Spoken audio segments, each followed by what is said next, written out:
ہم نے رب کے حکموں کو توڑا، ہم نے پرواہ ہی نہیں کی۔ ہم سمجھے دنیا میں آئے ہیں تو ہماری دنیا ہے، آوارہ ہوں، خواہشات نفس کے مطابق زندگی گزاریں، آنکھیں بے حیائی میں لگی رہیں، سوچیں آوارگی میں لگی رہیں، کان نغمے سنتے رہے، زبان جھوٹ بکتی رہی، ظلم و جبر کا بازار گرم رکھا، عصمتیں عزتیں پامال کرتا رہا، لوگوں کا مال لوٹتا رہا، حق غصب کرتا رہا، کلیجی اور دل چیرتا رہا، لوگوں کو زخمی کرتا رہا، لوگوں کے جذبات سے کھیلتا رہا، پرواہ نہیں کی کہ یہ دنیا ہے، امتحان گاہ ہے، چند دنوں کے لیے آئے ہیں، اللہ کے حضور پیش ہونا ہے، عملوں کا حساب ہونا ہے۔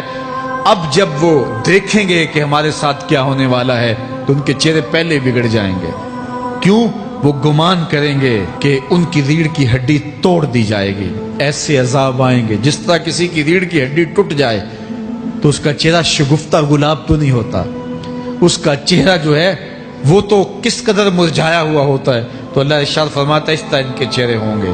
ابھی عذاب آیا نہیں ہے لیکن چہرے پہلے اترے ہوئے ہوں گے، اور جب عذاب کی بھٹی میں ڈالے جائیں گے، اللہ اکبر، اور وہ سخت عذاب، حضور نے جبریل امین سے پوچھا مجھے جہنم کے عذابوں کا ذکر سناؤ۔ عرض کی حضور سب سے ہلکے عذاب کی کہانی سناتا ہوں، اور وہ یہ کہ جہنمی کے پاؤں میں آگ کا جوتا رکھا جائے گا، باقی پورا بدن اس کا سلامت ہوگا۔ یہ سب سے ہلکے عذاب کی کیفیت ہے۔ اب پاؤں میں آگ کا جوتا ہوگا، حدت، گرمی، شدت اتنی ہوگی کہ دماغ پگھل کے ناک اور کانوں کے راستے سے باہر آ جائے گا۔ پاؤں میں رکھے ہوئے جوتے کی گرمی دماغ کو ایسے چڑھے گی کہ وہ پگھل جائے گا اور ناک اور کانوں کے راستے سے باہر آ جائے گا۔ تو اللہ کے عذاب کے خوف سے چہرے بگڑ جائیں گے، حالت سلامت نہیں رہے گی۔ یہ بات ذہن میں رکھیں کہ اللہ جس کو جہنم میں ڈالے گا اس کو اس صورت میں نہیں ڈالے گا، یہ محمدی صورت ہے، یہ شکل اس کی چھین لی جائے گی اور اس کی شکل بڑی کر دی جائے گی۔ اس کا ایک ایک دانت احد پہاڑ جتنا ہوگا۔ احد پہاڑ کا پھیلاؤ 15 کلومیٹر پہ ہے، 15 کلومیٹر کا ایک دانت، اور 32 دانت کتنے ہوں گے تو منہ کتنا بڑا ہوگا۔ اس کو اتنا بڑا اس لیے کیا جائے گا تاکہ وہ عذاب کی تکلیف زیادہ سہے۔ 70 گز موٹی کھال ہوگی، اور کھال جل جائے گی تو اللہ قرآن میں فرماتا ہے ہم نئی کھال دے دیں گے تاکہ عذاب کی تکلیف اس کو گوارا کرنی پڑے۔ پھر چیخے گا، چلائے گا، ہائے مجھے پانی دو، پانی دو، پیاس کی شدت ہے۔ 70 سال تک تو اس کی کوئی آواز ہی نہیں سنے گا۔ 70 سال کے بعد داروغہ جہنم چیخ کر کہے گا کیا مانگتا ہے؟ وہ بولے گا مجھے پانی چاہیے۔ کہا جائے گا تو بے بھی ملتا ہے پانی۔ پھر داروغہ جہنم اسے پانی دے گا، کوکا کولا کی بوتل دے گا یا پیپسی تھما دے گا یا منرل واٹر کی بوتل دے گا؟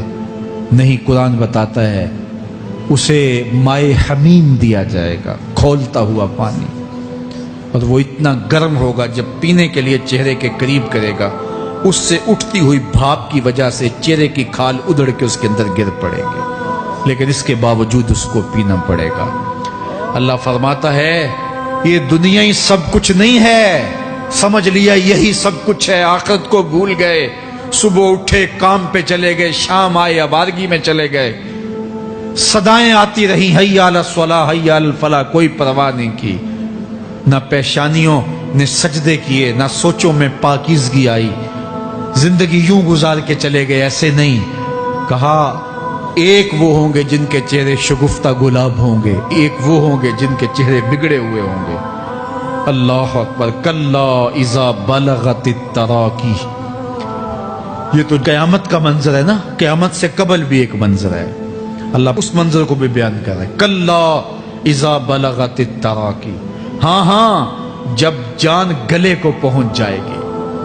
اے انسان تیرے اوپر وہ گھڑی بھی آنے والی ہے، وہ وقت بھی آنے والا ہے جب سانس اس ہنسلی میں اٹک جائے گا، جب سینے سے بھی سانس اوپر چلی گئی، اب ڈاکٹر بھی لا علاج قرار دے رہے ہیں کہ اب علاج نہیں رہا ہے، جان بس اب نکلنا چاہ رہی ہے، اور کہا جائے گا کوئی جھاڑ پھونک والا بلاؤ۔ اب ڈاکٹروں نے تو جواب دے دیا، اب سانس اٹک گئی گلے میں، چند لمحوں کی مہمان ہے۔ اب ڈاکٹروں نے کہا اب ہماری جانب سے لا علاج ہو گیا، اب لے جاؤ اس کو گھر، یا وینٹیلیٹر پہ ڈال دیتے ہیں اس کو، بس اب ہماری جانب سے کوئی اس کا علاج نہیں ہے. اب گھر والے روتے ہیں, کہتے ہیں کوئی جھاڑ پھونک والا لاؤ, کوئی دم والا لاؤ, شاید وہ کوئی دم کرے تو اس کی جان میں جان آ جائے. ڈاکٹروں نے تو لا علاج قرار دے دیا. وَظَنَّ عَنَّهُ الْفِرَاقِ. اللہ فرماتا ہے یہ تو جھاڑ پھونک والے کو ڈھونڈ رہے ہیں, لیکن جس کی سانس یہاں اٹکی ہے وہ سمجھ گیا ہے اب موت آ گئی ہے. اس کو یقین ہو گیا ہے کہ اب موت کے لمحے آ گئے ہیں, اب میں بچ نہیں پاؤں گا. اب آنکھیں تاڑے لگی ہوئی ہیں. وَالْتَفَّتِ السَّاقُ بِالسَّاقِ. پنڈلی پہ پنڈلی چڑھ رہی ہے. جب موت آ جاتی ہے تو پھر پنڈلی سے پنڈلی لپٹ جاتی ہے, اس کو پھر جدا کرتے ہیں اور جدا کر کے دونوں انگوٹھے باندھ دیتے ہیں تاکہ پنڈلی کے اوپر پنڈلی نہ چڑھے.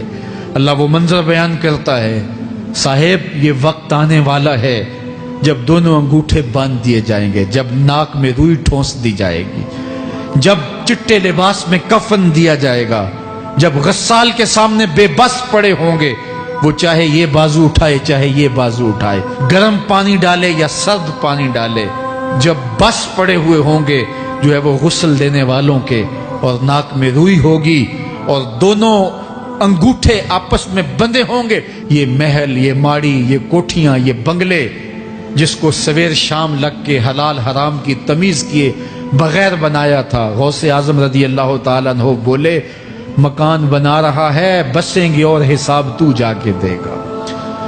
اور یہ تو ایک رات بھی تجھے اس گھر کے اندر نہیں رکھیں گے کہ چلو ایک رات مہمان رکھ لیں. کہتے ہیں نہیں نہیں, مہمانوں نے بھی جانا ہے تو جلدی کرو, اس کو سپرد کراؤ. وہ تو تیرا لباس بھی پھاڑ کے اتاریں گے, خود غسل دینے کے لیے تیار بھی نہیں ہے. تجھ سے خوف آنے لگا ہے. جاندی واری ڈرونا بنے ہوتے, ہاتھ نہ لاندے ڈر دے, جنہ لئی تو پاپ کمائے اج کتھے نہیں تیرے کر دے. آج تو وہ تیرے ساتھ تجھے غسل دینے کے لیے آمادہ نہیں ہے. وَالْتَفَّتِ السَّاقُ بِالسَّاقِ. جب پنڈلی پہ پنڈلی چڑھنے لگ جائے گی, إِلَىٰ رَبِّكَ يَوْمَئِذٍ الْمَسَاقُ. اس دن تیرے رب کی طرف ہی لوٹ کے جانا ہے.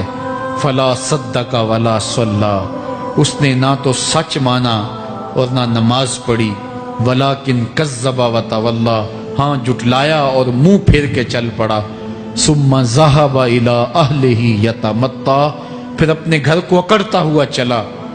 اولا لک فاولا ثم اولا لک فاولا. تیری خرابی آ پہنچی, ہاں تیری خرابی آ پہنچی. ایحسب الانسان ان یترک سدی. انسان دنیا میں یہ گمان کرتا ہے اس کو سدا چھوڑ دیا جائے گا. سدا عربی میں ایسے اونٹ کو کہتے ہیں جس کی مہار کسی کے ہاتھ میں نہ ہو. شترے بے مہار, جہاں مرضی جس گھاٹ سے چاہے پانی پیے, جہاں سے مرضی چارہ لے, تو شترے بے مہار کو کہتے ہیں سدا. تو یہ انسان بھی گمان کرتا ہے کہ میں بھی سدا ہوں, مجھے کوئی کیوں پوچھے, میرے جذبات پہ کوئی کیوں قدغن لگائے, مجھے کیوں روکے کوئی. بالخصوص جوانی کے ایام کے اندر جوان کو بڑا ہوتا ہے کہ کوئی مجھے کیوں. وہ تو ماں باپ کے کہنے میں بھی نہیں آنا چاہتا, وہ کہتا ہے کیوں مجھے روکتے ہیں, میری جوانی ہے, میرے جذبات ہیں, مجھے آزادی سے جینے دو, کیوں میرے راستے میں رکاوٹ بنتے ہو, میں سدا ہوں. اللہ فرماتا ہے نہیں, ایک اونٹ تو سدا ہو سکتا ہے, جس کو میں نے اشرف المخلوقات بنایا ہے اس کو تو سدا نہیں چھوڑوں گا, اس کو تو پابند بناؤں گا حکام کا. اب وہ کہتا ہے کہ نہیں نہیں, یہ کیسے دوبارہ اٹھائے جائیں گے. اب دوبارہ وہی بات پھر آ گئی. الم یک نطفۃ من منی یمنا. اللہ فرماتا ہے ایک بوند تھی نا, پانی کا ایک قطرہ تھا جو رحم مادر میں رکھا گیا. ثم کان علقہ.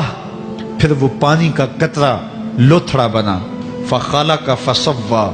پھر اللہ نے اسے پیدا فرمایا اور پھر ٹھیک ہموار کیا. فجعل منہ الزوجین الذکر والانثی. پھر اس سے وہ جوڑ بنائے, کوئی مرد بنایا کوئی عورت بنائی.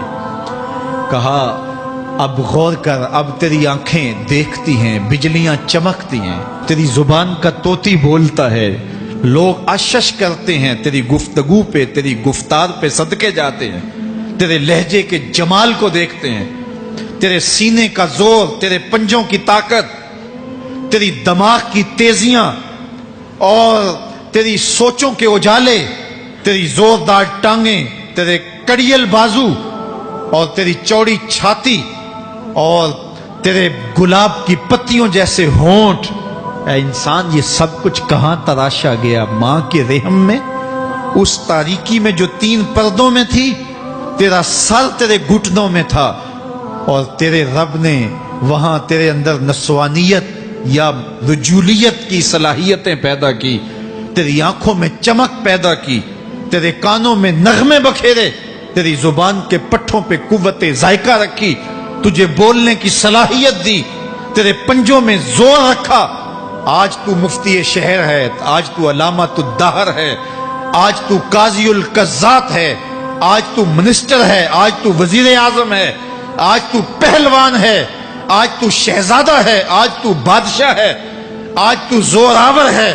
آج تیری طاقت کے کیا کہنے؟ آج شیروں کو تو نچا لیتا ہے، ہاتھیوں کو تو بٹھا لیتا ہے، آج تو بڑا زوراور گھڑ سوار ہے۔ آج تیری طاقت کے کیا کہنے؟ تو کشتی کرتا ہے، زمانہ دیکھنے آتا ہے۔ آج تیری طاقت کے شوہرے ہیں، تیری عظمت کے تنتنے ہیں، لیکن انسان تو ایک ناپاک قطرہ تھا اور رحم مادر میں تھا۔ تیرے اندر یہ رنگ کس نے بھرے؟